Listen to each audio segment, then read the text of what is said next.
या कार्यक्रमात उपस्थित आपल्या या कार्यक्रमाचा अध्यक्ष आपल्या जिल्हा परिषद सदस्य मॅडम आणि इकडे पाहुणे म्हणून आलेला आपल्याला जिल्हा परिषद आपला दुसरा सदस्य मॅडम, मला माहित नाही नाव सांगू शकतो म्हणून सदस्य म्हणून घेतो, आणि आपल्या पंचायत समितीचा सदस्य मॅडम, तसेच या ग्रामपंचायतचा या कार्यक्रम घेऊन आपल्याला पुढे सक्सेसफुल दाखवलेले या ग्रामपंचायतचा सरपंच मॅडम आणि तसेच इतर सर्व सदस्य आणि आपल्या बीडीओ साहेब, आपल्या पीआय साहेब आणि त्याच्यानंतर आपल्याकडे आलेला उपमुख्य कार्यकारी अधिकारी साहेब, ईओ पंचायत, ग्रामपंचायत अधिकारी, एचएम, सीडीपीओ मॅडम आणि आपल्या इकडे आलेल्या नरेगाच्या एपीओ, माविमच्या काही पद असेल तर माविमचा अधिकारी आणि सर्व आशा ताई, अंगणवाडी सेविका, एएनएम आणि सर्व गावकरी लोक आणि आपले सर्व विद्यार्थी, सर्वांना नमस्कार. एक कार्यक्रम तरी करत असतो, एक गावामध्ये बसतो, एक सिटीमध्ये बसतो, एक मोठा सभागृह असतो, माईक वगैरे लावून घेतो, काहीतरी होत असतो आणि मग तिकडे पाणी येत नाही, तिकडे माती दिसत नाही, ते सर्व व्यवस्थित असतो, फूल लावतो. पण असं सारखं निसर्गामध्ये सकाळी सकाळी येऊन विद्यार्थीला पण येऊन आम्ही सर्व बसून पाऊस आता येतील का किंवा नाही येतील म्हणून बघून, हे समोर तलाव बघून असा बसून असा एक कार्यक्रम घेण्याची एक मजा आहे. आपल्याला बाकी काय होतं ते नंतर काय.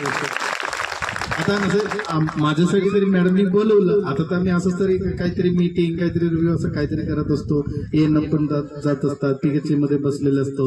पण असं सारखं निसर्गामध्ये येऊन आम्ही सर्व परत निसर्गासोबत जोडणी एक अत्यंत महत्वाची काम आहे. घरी पण झोपत असतो, गावामध्ये पण मंदिरामध्ये जात असतो, पण निसर्गामध्ये आम्ही कधी येतो एक झाडाखाली, एक तलावाच्या बाजूला असंच मातीमध्ये बसून. आता एक झाड लागवड करणार आहोत, वातावरण पण अत्यंत छान आहे, असं बसून काहीतरी कोणीतरी आम्ही बोलत असतो, तर ऐकत असतो, ते अत्यंत आनंदाच्या गोष्टी असतात. कारण आपल्या आजी आजोबा असा निसर्गासोबत होता, आनंद घेत होता, जगले. आता आपल्याकडे सर्वांकडे फोन तरी आलेला आहे, यांच्याकडे पण फोन आहे, सर्वांकडे तरी फोन आहे. आता याला स्टेटस लावणे, याला फोटो काढणे, याच्या मागे जातो आम्ही. इकडे उठून पाऊस आले का तो बघायला पण आपल्याला वेळ नाही, आणि तलाव भरले का तो बघायला पण वेळ नाही, आणि आम्ही असा आनंदाने जगत होता. आता तो आनंद तरी दिसले नाही, की कारण काल आल्याचं अटेंड करावं लागतं, अटेंड नाही केले प्रॉब्लेम येते, अटेंड केले पण प्रॉब्लेम येते. असं खूप सारे विषय आम्ही मोबाईलच्या मागे, आम्ही डिजिटलच्या मागे केलेला आहे. म्हणून या कार्यक्रम इकडे अरेंज केले, याच्याबद्दल ग्रामपंचायतला आम्ही आभारी आहोत. आम्हाला बोलवलं, आम्ही पण आभारी आहोत. हे अत्यंत महत्वाचं कार्यक्रम आहे. आम्ही खूप सारे काम करत असतो, वैयक्तिक काम करत असतो, जिल्हा परिषद सदस्य आहे, आमच्या मॅडम आहे, आणि ग्रामपंचायत मध्ये सुद्धा खूप सारे काम होत असतो, आणि टीचर्स पण विद्यार्थीला शिकवत असतात. पण हे सर्व करत असताना आपल्याला सर्व आपापला पगारासाठी करतो किंवा आपल्याला विकास म्हणून करतो. पण हे सर्व विकास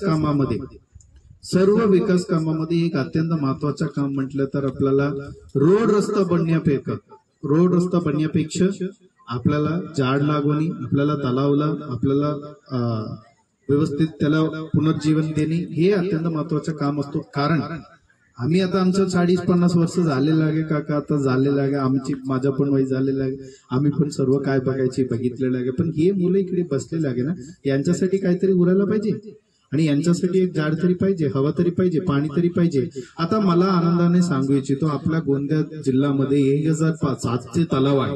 या तलावामुळे हे आपल्याला या तलाव मी बनले नाही, इकडे बसलेलं कोणी बनलेलं नाही, आणि आपल्या आजोबा कालामध्ये तिकडे गोंडराजा होता, त्या कालावधीमध्ये यांनी आपल्याकडे पाणी साचवायला तलाव पाहिजे म्हणून पूर्ण गोंदिया जिल्ह्यामध्ये 1700 तलाव बनवून गेलेला माणूस तरी गेलं. आम्ही आता त्याच्यानंतर आता आला. मी सांगू इच्छितो, आपल्याकडे आता पण उन्हाळ्यात पाणीचा इश्यू आहे, मी म्हणत नाही की पाणीचा इश्यू नाही म्हणून, परंतु असं सारखं तलाव पण आपल्याकडे गावामध्ये नसेल ना, आपल्याला दानशेती करता वेळी किंवा गाय म्हशीसाठी किंवा पिण्याच्या पाणीसाठी आपल्याला पाणीसाठी एवढे अडचण आले असतील तर आपल्याला सांगू शकत नाही.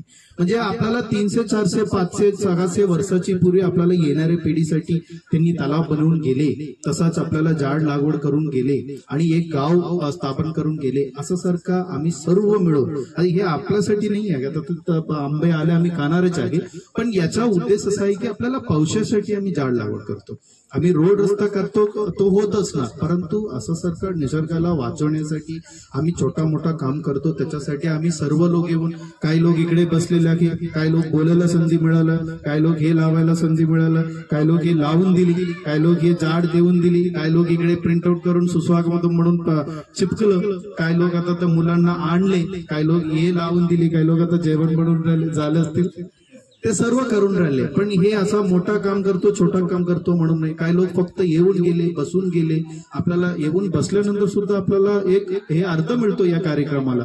आता तुम्ही सर्व आल्यानंतर आम्ही हे 15 झाड लावतो ते हे फक्त 15 झाडाची विषय नाही आहे. याच्या मागे आम्ही पूर्ण जिल्ह्यामध्ये सुद्धा 1000 किलोमीटर मध्ये दुतर्फा झाड लागवड करण्यासाठी मी नियोजित केले. हे लागवड पण करणार आहोत, ते त्याला फॉलो पण करणार आहोत, ते टिकून दाखवणार. आपल्याकडे असणारे सर्व रोड रस्त्यामध्ये आपल्याला सुंदर बनवून दाखवण्यासाठी आम्ही आता नियोजन केले. वास्तविक सांगायचे असेल तर आपल्या पोलीस हेडक्वार्टर आहे ना मॅडम, आपला हेडक्वार्टर पासून बालाघाट टिपण पर्यंत नवीन रस्ता बनवून राहिले ना, त्या रस्त्याच्या बाजूला आपल्याला झाड लागवड करायची म्हणून हे विषय सुरू केला. मग फक्त इकडे का, तिकडे तरी आता लावलेलं आहे, फक्त इकडे का म्हणून आम्ही पूर्ण जिल्ह्यामध्ये राबवायची, ते नरेगामध्ये राबवायची, ते आपल्या गावकरी लोकांना घेऊन लावायची म्हणून आम्ही नियोजन केले. त्याच्यासोबत सलग लागवड म्हणून सुद्धा आपल्याला असं सारखं झाड लागवण्याचे आम्ही प्रयत्न केले. हे एक विषय आपल्याला पावसासाठी, आपल्याला मुलांसाठी, हा तुमच्यासाठी मी करून राहिलेला आहे. आनंदाच्या गोष्टी आहे की आता ते सांगायला सोपी वाटतो. आता ते अधिकारी वर्ग तरी बसलेले आले, सांगायला सोपी वाटतो. माझ्या बंगल्यामध्ये 50 झाड लावायसाठी मी 2 महिन्यापासून नियोजन करून रडून टाकलं. झाड आणायची, मग कट्टा गोदायची, मग काय एक गावामध्ये असं सारखं काम करणे. आता ठीक आहे, आता ते खूप सारे विषय आहे, राजकारण सर्व विषय आहे, पण पदाधिकारी म्हणून काम केल्याशिवाय, पदाधिकारी पुढे आल्याशिवाय एक पण काम होत नाही. त्याच्यासाठी आपल्याला आभारी आहोत. आणि हे असंच पुढे जाऊन या 1500 झाडाला आपल्याला वाचवायला पण पाहिजे आणि त्याच्यासाठी थोडा देखभाल पण करायला पाहिजे. गेल्यानंतर आपल्याला नक्की उत्पादन मिळणार. आणि असाच प्रमाणे काही ग्रामपंचायतींनी सागवान लागवड करायला नियोजन केलेलं आहे, काही लोकांनी जामून लागवायला सुरू केलेलं आहे आणि काही लोकांनी सिर्फ बांबू ऑलरेडी गेलेल्या वर्ष लागवड केलेलं आहे, ते आता दिसते जगाला. आणि काही लोकांनी सिर्फ विविध झाड लागवड केलेलं आहे. याच्या माध्यमातून आपल्याला रोजगार तरी मिळतोच आणि ते पावसासाठी आपल्याला, निसर्गाला पण आपल्याला वाचू शकतो. आणि या जमिनामध्ये नवीन अतिक्रमण होऊ नये त्याच्यासाठी पण हे आपल्याला प्रोटेक्ट करू शकतो. असं सारखं कामाला आपल्याला प्रत्येक जिल्हा परिषदमध्ये, प्रत्येक ग्रामपंचायतमध्ये आम्ही आता करणार आहोत. त्याच्यासाठी ह्या 1500 झाड लागवड करून एक आणखीन आदेशीय एक काम आपण केलेलं आहे. त्याच्यासाठी सर्व ग्रामपंचायतना आम्ही आभारी आहोत. त्याच्यामध्ये या विषयासाठी आलेल्या सर्व मंडळींना, सर्व गावकरी लोकांना, सर्व विद्यार्थ्यांना माझा आभार.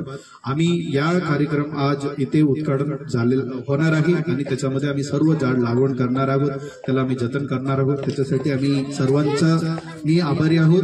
आणि हे विषय आम्ही तुम्ही सर्व मिळून आपल्या गावासाठी आम्ही करून राहिलेले आहे. तसेच आपल्याला पुढच्या ठिकाणी पण आता मॅडम 2 जण आम्ही चर्चा करत होतो, जिल्हा परिषद सदस्य मॅडम, आम्ही आमच्या गावामध्ये पण लावणार.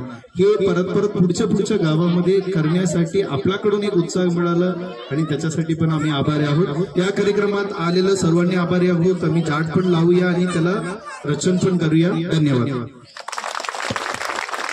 धन्यवाद सर. निसर्गरम्य वातावरणात आणि सोयीस्कर अशा जागेवर आपण एक निसर्गमयी वातावरणात हे कार्यक्रम आयोजित केलेला आहे. आपण मार्गदर्शनात सांगितल्याप्रमाणे मला आठवण आले, हिरवं